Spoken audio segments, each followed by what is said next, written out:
Group 8 interview Mr. Alan T. Spotto. Mr. Spotto has been in the insurance business for more than 35 years. His roles in the past include insurance agent, owner, and senior sales consultant. Mr. Spotto has traveled across the U.S. training individuals for his expanding insurance business. Mr. Spotto is currently the director of Utica School of Insurance, president of Professional Insurance Consultants, and a senior sales consultant in his business, Alan T. Spotto Professional Insurance Consultants. Actually, my style of leadership is probably more coaching than directing. I don't necessarily believe that people need to be directed in that fashion. I think if you coach by example and then you support that person, delegating, yes, we all have someone who's going to delegate responsibilities to us, but my focus would be more of a coach or a mentor. I think so, for the most part. I think people are looking for some direction. I think they're looking for someone who's had the experience. I think people react well to my style because I try to apply my practical experience, and not so much in a teaching manner, to set an example, and to show people that no matter where you come from, if you have a path and you have a direction, and you have a plan, you can always focus on that plan to get where you want to go. The activities that I enjoy that are me time there's a wide range of activities, anywhere from hiking, kayaking, canoeing. I also enjoy drawing, photography, playing the guitar. I love to garden, and I try to get as much me time as I can to balance off I'm pretty assertive, I'm pretty aggressive when it comes to business. So to balance that and to give myself that downtime, I absolutely take time for me and do the things that I enjoy doing. One of the other things that I love doing is cooking, and I'm still learning. I'm learning from my wife, she's an excellent cook, and I'm okay. The first thing I do is have a glass of wine to relax me. And I do follow recipes, but I kind of make it up as I go along, because it's, again, like relating it to business, you learn as you progress. And if you keep an open mind and you're willing to accept that you don't know everything, and I certainly don't, you become a better teacher, you become a better person, you become a better cook. And it's lots of fun, and once in a while it comes out good.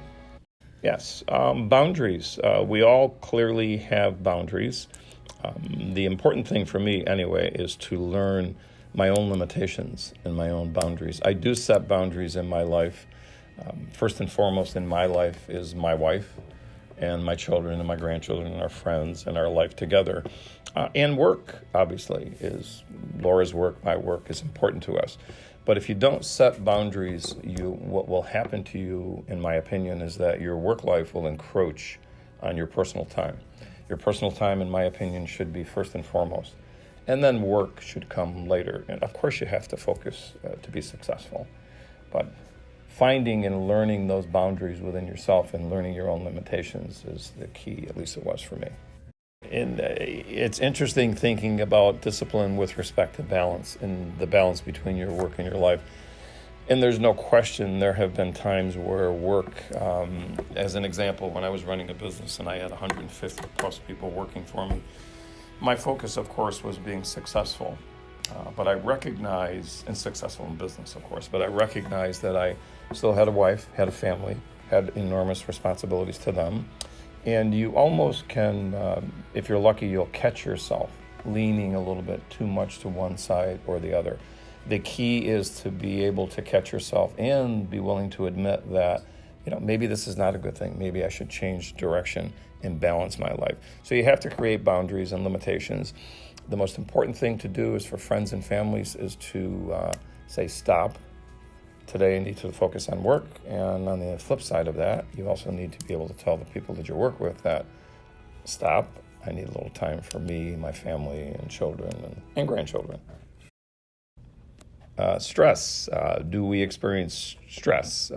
Yes, there's a misconception, I think, at least it was for me, that as you get older and we all tend to slow down, that stress goes away, and nothing could be further from the truth. You do, however, learn to deal differently with stress. You don't necessarily overreact like I did when I was younger. You tend to slow down a bit. Think of the consequences of your actions before you take those actions. And do I still encounter stress? I do. Hopefully I handle it a little bit better. But clearly, if you think as you're getting older and you become more successful, that stress goes away. It does not. What are some of the stresses? The same as they were years ago. Business, finances, getting there on time, doing a good job, being proud of what you do, and family and personal life stresses. They do not go away. You just handle them differently. Typically, the work-life balance and the mental and emotional health, how it impacts us collectively as a society. I'm a firm believer that all of us deal with stress in work and life and balance differently. For myself, excuse me, and I can only speak for myself, I have somehow been able to separate the two. It took a long time to get comfortable with that because when I was younger, I felt guilty because I wasn't working hard enough. I also felt guilty because maybe I wasn't paying enough attention to my family that I should have. So as you get older, you realize and you recognize that there is a middle ground somewhere that you feel comfortable with. And does it help you mentally and emotionally? It clearly does because you're more relaxed. And you're more relaxed with yourself, and you're willing to admit as you age that, I've made some mistakes, and I'll try to learn from them and try not to repeat them in the past. I also don't preach to people and tell them this is what you should do. What you should do is what works for you. If I had to give anybody advice, I'm not good at giving advice. As I said earlier, I like to teach by example. So my example would be this. Find that level of comfort that you're comfortable with. Don't let anyone else define your level of comfort. If it's work, if you want to work 90% of the time and you're good with that and relax 10% of the time, that's okay if it works for you, as long as it's not hurting anyone around you. If you're the kind of person who would rather have 90% of your time for yourself, that's okay, as long as you're comfortable with that. I found my own peace and I found my own level of comfort and my own balance. My advice to you is to find your own.